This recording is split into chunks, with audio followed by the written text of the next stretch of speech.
The Trump administration has dropped its defense of the president's executive orders targeting law firms. Justice Department lawyers told the federal appeals court yesterday they no longer would pursue the case. The orders were issued last spring and would have barred law firms from government business and could even have impacted their clients' government contracts. It's a win for the 4 firms who were fighting the case. 9 other firms, including Paul Weiss, continue to face criticism for striking deals with Trump rather than to face the administration in court. Joining us now, investigative reporter for the New York Times, Michael Schmidt, who's been all over this story from the beginning. Michael, good morning. So let's just remind our viewers, because so much has happened between then and now, about what these executive orders were, why they were in place, and the challenges that some, but not all of these firms made against them.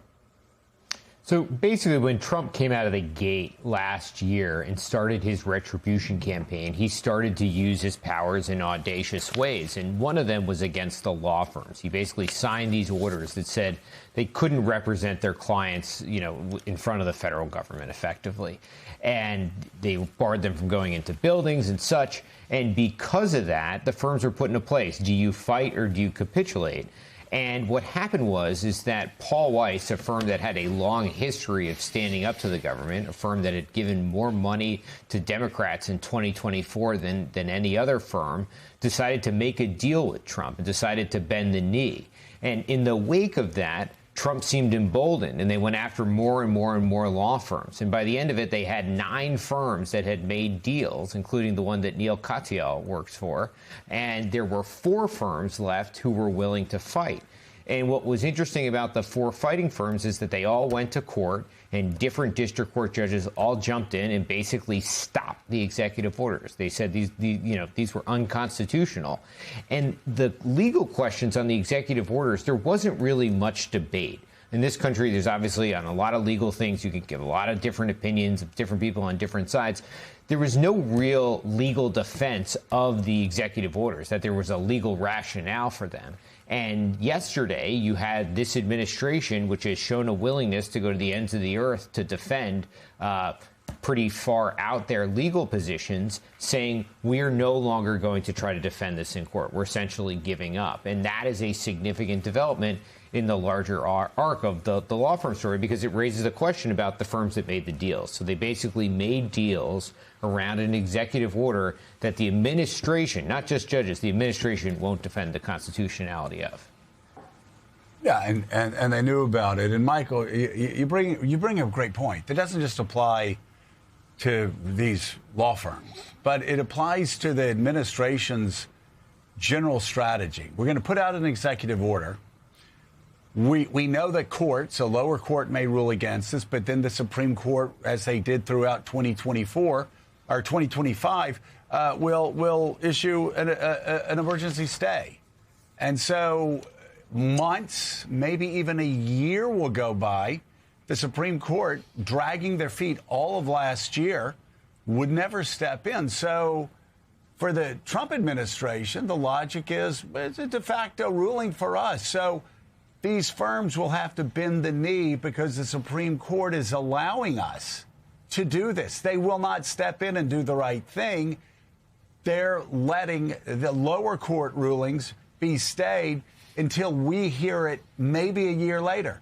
So it's basically a de facto affirming of what the Trump administration is doing with these executive orders.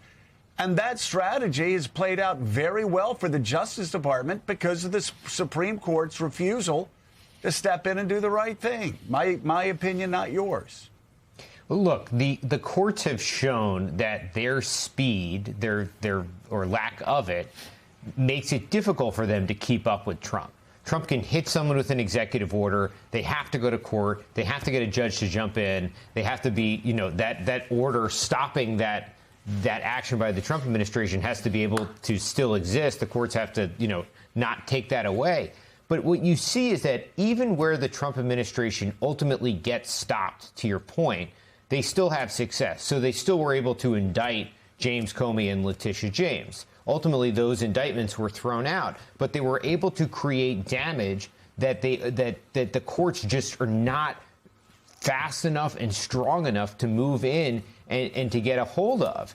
And what you see to what you're saying is that they can take these positions like they did on these executive orders, and over many months or even, a year here, they can have a significant impact even if they end up losers. And by not being afraid of losing, they can have a massive effect in the process.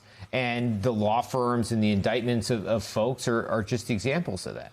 So, Michael, let's talk about what could come next. First of all, for the firms that did cut the deal, who have suffered, I would argue, some real reputational embarrassment here. But also, is a template being established here where in other aspects of society, where the Trump ministry, like perhaps higher education, where the Trump University has really tried to crack down? Is this creating some sort of blueprint for other places to fight back?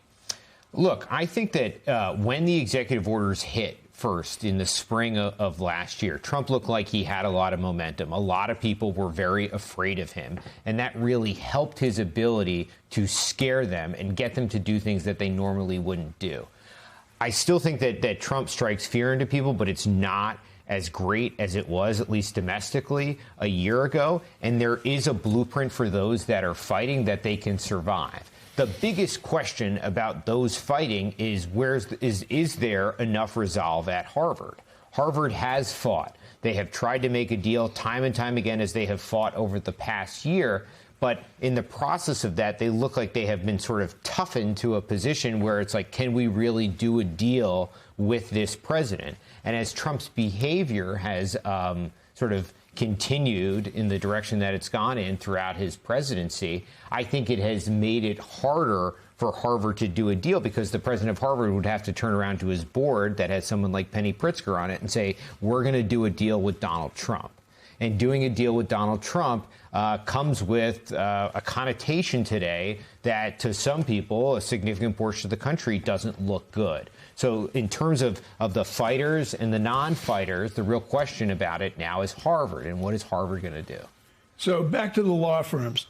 Some of these law firms are global law firms, some of the most powerful law firms in the world. So they operate out of New York City. Several of them, at the inception of this, as we're talking about, they folded to the President of the United States. Do you have any sense of the eternal stain on the reputation of that firm? Because if you're a big company looking for representation in a federal court, you're going to look at a law firm that folded. Instinctively, you're going to say, geez, folded against Donald Trump. I got to look for another law firm that'll fight for me. Any sense of the stain, the eternal stain that's left on these firms? So, look, we need to see, I think the numbers will come out in the next few days or weeks about how much money the firms made, the ones that made deals. And many of the firms that made deals were sort of law firms that had big corporate practices, that were doing big business deals with big business.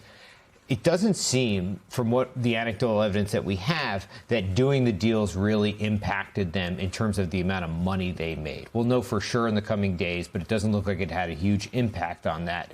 And that's why they did the deals, because to them, they argued it was a business decision. In terms of litigation, if you're a company and you want someone to go out and fight for you, certainly there's a fair amount of companies that have said, and there's been reporting on this, that we don't want one of the capitulating firms to represent us. We want someone who has some resolve to them. The long-term impact of this on big law, it's really hard to tell. You would think that a lot of these firms that certainly are recruiting from Ivy League law schools, where they're typically, more liberals than conservatives, would have a difficult time attracting talent, because if you're a capitulating firm, most of the people on the left don't want to go work for you. It'll take time to see what that is. But at the end of the day, the name's Paul Weiss, is synonymous with making a deal, being the first ones to make the deal, and a firm that had such a reputation for fighting. Never understood it. Investigative reporter at the New York Times, Michael Schmidt, thank you very much.